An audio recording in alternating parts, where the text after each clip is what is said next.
भारत के मुकुट जम्मू कश्मीर से अनुच्छेद 370 और 35(a) का कलंक मिटाने के साथ ही भारतीय जनता पार्टी ने जम्मू कश्मीर में विधानसभा चुनाव के प्रति अपनी प्रतिबद्धता प्रकट की थी और अब जम्मू कश्मीर में विधानसभा चुनाव की तिथियां घोषित हो चुकी हैं। यह चुनाव न केवल जम्मू कश्मीर के लोगों बल्कि लोकतंत्र में आस्था रखने वाले हर भारतीय के लिए अत्यंत महत्वपूर्ण है। दुनिया भर की निगाह आज इस ओर लगी हुई है। ऐसे महत्वपूर्ण चुनाव में इंडी गठबंधन की जो नेतृत्व कर रही है कांग्रेस ने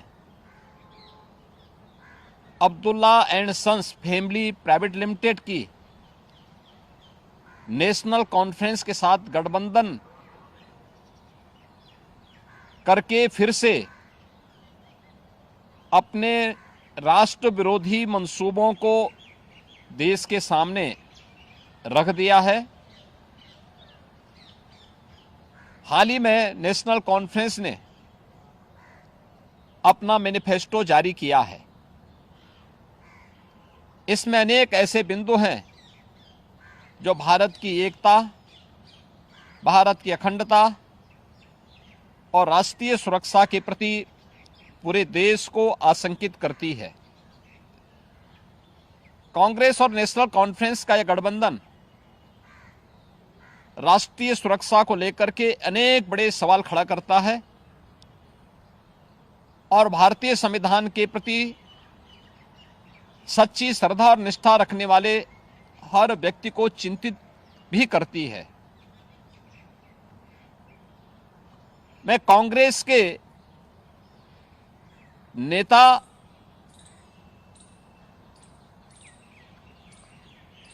श्री राहुल गांधी से पूछना चाहता हूं कि क्या कांग्रेस नेशनल कॉन्फ्रेंस के जम्मू कश्मीर में फिर से अलग झंडे की घोषणा का समर्थन करती है? क्या राहुल गांधी और कांग्रेस पार्टी धारा 370 और आर्टिकल 35(a) को वापस लाकर जम्मू कश्मीर को फिर से अशांति और आतंकवाद के युग में धकेलने के जम्मू कश्मीर नेशनल कॉन्फ्रेंस के घोषणा का समर्थन करती है? क्या कांग्रेस जम्मू कश्मीर के युवाओं के बदले पाकिस्तान के साथ वार्ता करके फिर से अलगाववादी ताकतों का समर्थन करती है? क्या कांग्रेस पार्टी और राहुल गांधी पाकिस्तान के साथ एलओसी ट्रेड शुरू करने के नेशनल कॉन्फ्रेंस के निर्णय से फिर से बॉर्डर पार से आतंकवाद और उसके इकोसिस्टम को पोषण करने का समर्थन करती है? क्या कांग्रेस आतंकवाद और पत्थरबाजी की घटनाओं में शामिल उन उपद्रवियों के परिजनों को फिर से सरकारी नौकरी में बहाल करके आतंकवाद, दहशतगर्दी और बंद के दौर को फिर से लाने का समर्थन करती है? इस गठबंधन से कांग्रेस का आरक्षण विरोधी चेहरा भी देश के सामने आया है। क्या कांग्रेस दलितों, गुजरों, बकरवाल और पहाड़ियों के आरक्षण को समाप्त कर फिर से उनके साथ अन्याय करने के लिए जम्मू कश्मीर नेशनल कॉन्फ्रेंस के वायदे का समर्थन करती है? क्या कांग्रेस चाहती है कि शंकराचार्य पर्वत, तख्त सुलेमान और हरि पर्वत कोहे मारन के नाम से जाने जाएं? क्या कांग्रेस जम्मू कश्मीर की अर्थव्यवस्था को एक बार फिर से भ्रष्टाचार की आग में झोंककर पाकिस्तान समर्थित गिने चुने परिवारों के हाथों में सौंपने का समर्थन करती है? क्या Congress party Jammu Kashmir national conference के जम्मू और घाटी के बीच भेदभाव की राजनीति का समर्थन करती है? क्या कांग्रेस और राहुल गांधी कश्मीर को ऑटोनॉमी देने की जम्मू कश्मीर नेशनल कॉन्फ्रेंस की विभाजनकारी नीतियों का समर्थन करती है?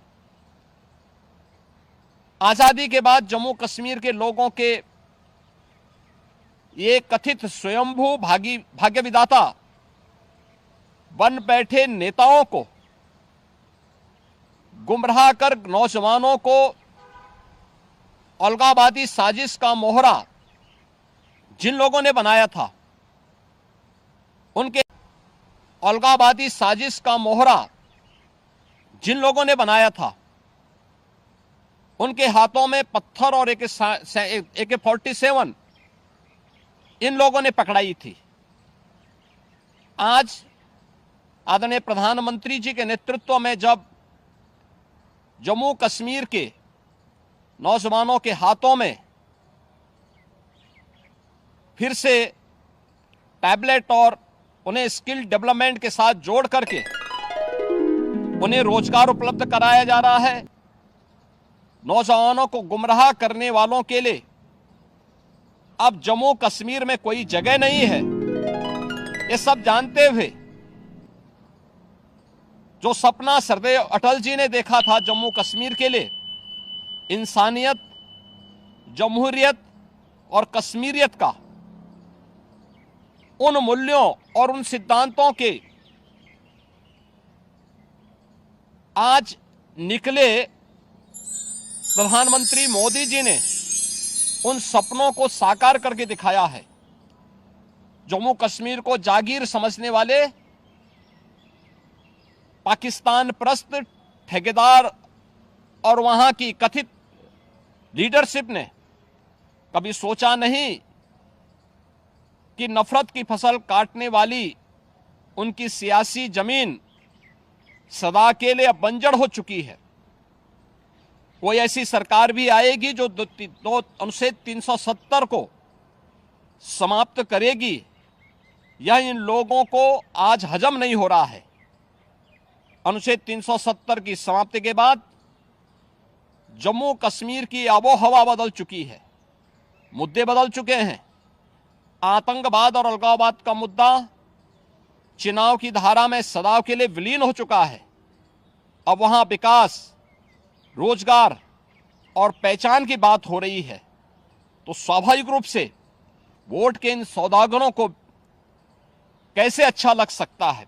और कांग्रेस का यह दुरभिसंधि कांग्रेस से इन प्रश्नों को पूछने के लिए हमें मजबूर करता है।